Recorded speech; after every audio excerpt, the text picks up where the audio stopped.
ദൈവനാമത്തിന് മഹത്വം ഉണ്ടാകട്ടെ. യെശയ്യാ പ്രവാചകന്റെ പുസ്തകം 54 അധ്യായം 4 മുതൽ 8 വരെയുള്ള വാക്യങ്ങളാണ് നമ്മൾ നോക്കുന്നത്. 4-ാമത്തെ വാക്യത്തിൽ, ഭയപ്പെടേണ്ട, നീ ലജ്ജിച്ചു പോകുകയില്ല, ഭ്രമിക്കേണ്ട, നീ നാണിച്ചു പോകുകയില്ല. നിന്റെ യൗവനത്തിലെ ലജ്ജ നീ മറക്കും, നിന്റെ വൈധവ്യത്തിലെ നിന്ന ഇനി ഓർക്കുകയുമില്ല.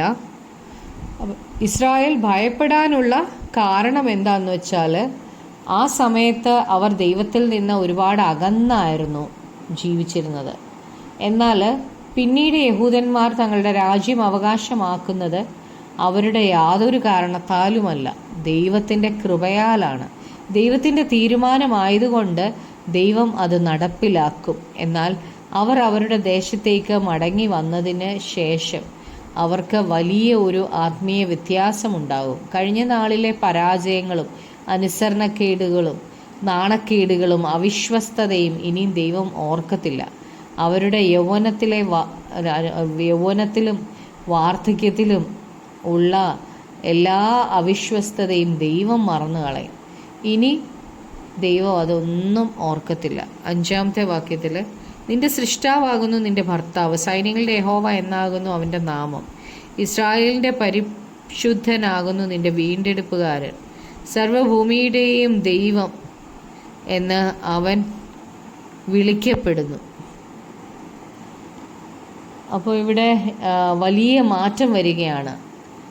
സൃഷ്ടാവാം ദൈവമാണ് അവരുടെ ഭർത്താവായിട്ട് ഇരിക്കുന്നത്. ദൈവമാണ് അവരുടെ ലജ്ജയും നിന്നയും എടുത്തു കളയുന്നത്. സൈന്യങ്ങളുടെ യഹോവ അവരെ വീണ്ടെടുക്കുകയാണ്. സർവ സൃഷ്ടിയുടെയും ദൈവം അവരുടെ മേൽ ദൈവമായിരിക്കും. ഇവിടെ ദൈവത്തെ സകലത്തിൻ്റെ മേലും അധികാരമുള്ളവനായിട്ട് വെളിപ്പെടുത്തുകയാണ്. ഇസ്രായേലിൻ്റെ മേലുള്ള ദൈവിക പദ്ധതികൾക്ക് ഒരു മാറ്റവും ഉണ്ടാകത്തില്ല. അവർ ദൈവത്തിൻ്റെ കണ്ണിലെ കൺമണിയാണ്. 1000 ആണ്ട് വാഴ്ചയിൽ ദൈവരാജ്യം സ്ഥാപിക്കുമ്പോൾ ഇസ്രായേലിനെയാണ് ദൈവം ആ രാജ്യത്തിൻ്റെ തലസ്ഥാനമായിട്ടിരിക്കാൻ തിരഞ്ഞെടുത്തിരിക്കുന്നത്. 6-ാമത്തെ വാക്യത്തിൽ, ഉപേക്ഷിക്കപ്പെട്ട് മനോവ്യസനത്തിലിരിക്കുന്ന സ്ത്രീയെ എന്ന പോലെ യഹോവ നിന്നെ വിളിച്ചിരിക്കുന്നു. യൗവനത്തിൽ വിവാഹം ചെയ്തിട്ട് തള്ളിക്കളഞ്ഞ ഭാര്യ എന്ന പോലെ തന്നെ എന്ന് നിന്റെ ദൈവം അരുളി ചെയ്യുന്നു. ദൈവം ഇസ്രായേലിനെ വിളിച്ചിരിക്കുന്നത് വലിയ പദ്ധതിക്കായിട്ടാണ്. നിന്ദിക്കപ്പെട്ടവരും ഉപേക്ഷിക്കപ്പെട്ടവരുമായ ജനത്തെ ദൈവമാണ് വിളിക്കുന്നത്. ആർക്കും വേണ്ടാത്തൊരു സ്ത്രീയെ പോലെ തള്ളിക്കളഞ്ഞ ഇസ്രായേലിനെ ദൈവം വിളിക്കുകയാണ്. 7-ാമത്തെ വാക്യത്തിൽ, അല്പനേരത്തേക്ക് മാത്രം ഞാൻ നിന്നെ ഉപേക്ഷിച്ചു, എങ്കിലും മഹാകരുണയോട് ഞാൻ നിന്നെ ചേർത്തുകൊള്ളും. ദൈവം ഈ ജനത്തെ കുറച്ച് നേരത്തേക്ക് മാത്രമാണ് ഉപേക്ഷിച്ചത്. എന്നാൽ ദൈവം അവരെ തിരികെ വിളിക്കുകയാണ്. തൻ്റെ കരുണയാൽ ദൈവം അവരെ മടക്കി വരുത്തുകയാണ്. 8-ാമത്തെ വാക്യത്തിൽ, ക്രോധാധിക്യത്തിൽ ഞാൻ ക്ഷണനേരത്തേക്ക് എൻ്റെ മുഖം നിനക്ക് മറച്ചു, എങ്കിലും നിത്യദയോട് ഞാൻ നിന്നോട് കരുണ കാണിക്കും എന്ന് നിന്റെ വീണ്ടെടുപ്പുകാരനായ യഹോവ അരുളി ചെയ്യുന്നു. ദൈവത്തിന് തൻ്റെ ജനമായ ഇസ്രായേലിനോട് വലിയ കോപം ഉണ്ടായിരുന്നു. കുറച്ച് നേരത്തേക്ക് ദൈവം തൻ്റെ മുഖം അവർക്ക് മറച്ചു കളഞ്ഞു. എന്നാൽ നിത്യമായ ദയ കൊണ്ട് ദൈവം അവരോട് ദയവ് കാണിക്കും. ദൈവം അവരെ വീണ്ടെടുക്കും. അവരെ വീണ്ടും ദൈവവുമായിട്ടുള്ള ഉടമ്പടി ബന്ധത്തിലേക്ക് മടക്കി കൊണ്ടുവരും. ദൈവത്തിൻ്റെ കരുണയ്ക്ക് മടക്കി കൊണ്ടുവരാൻ കഴിയാത്ത ആരുമില്ല.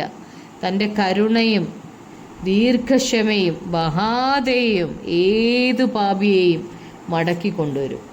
നമ്മുടെ സകല പാപങ്ങളും ദൈവം ക്ഷമിക്കും. തൻ്റെ സ്നേഹത്താൽ ദൈവം നമ്മുടെ സകല പാപങ്ങളും ക്ഷമിച്ചിട്ട് നമ്മോട് കരുണ കാണിക്കുന്ന ദൈവമാണ്.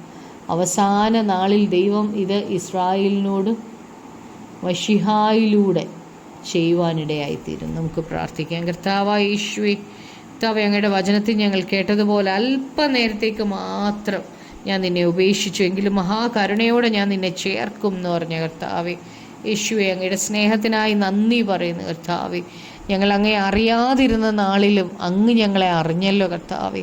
അങ്ങയുടെ സ്നേഹത്തിനായി നന്ദി കർത്താവേ. യേശുവേ, അവസാനത്തോളം ദൈവത്തോട് വിശ്വസ്തത പുലർത്തുവാൻ ഞങ്ങൾക്ക് കൃപ തരണമേ. ഞങ്ങളെ തേടി വന്ന അങ്ങയുടെ സ്നേഹം കർത്താവെ, ഒരിക്കലും കർത്താവെ തീരാത്ത സ്നേഹം കർത്താവെ, ഞങ്ങൾ അങ്ങേ മറന്നു പോയപ്പോഴും, ഞങ്ങൾ അങ്ങേ വിട്ടോടിപ്പോയപ്പോഴും അങ്ങ് ഞങ്ങളെ വീണ്ടും വീണ്ടും തേടി വന്ന് ഞങ്ങളെ ചേർത്ത് പിടിക്കുന്ന അങ്ങയുടെ സ്നേഹത്തിനായി നന്ദി പറയുന്നു. യേശുവെ, അവസാനം വരെയും ഈ സ്നേഹത്തിൽ നിലനിൽക്കുവാൻ ഞങ്ങളെ സഹായിക്കണം. യേശു ക്രിസ്തുവിൻ്റെ നാമത്തിൽ തന്നെ.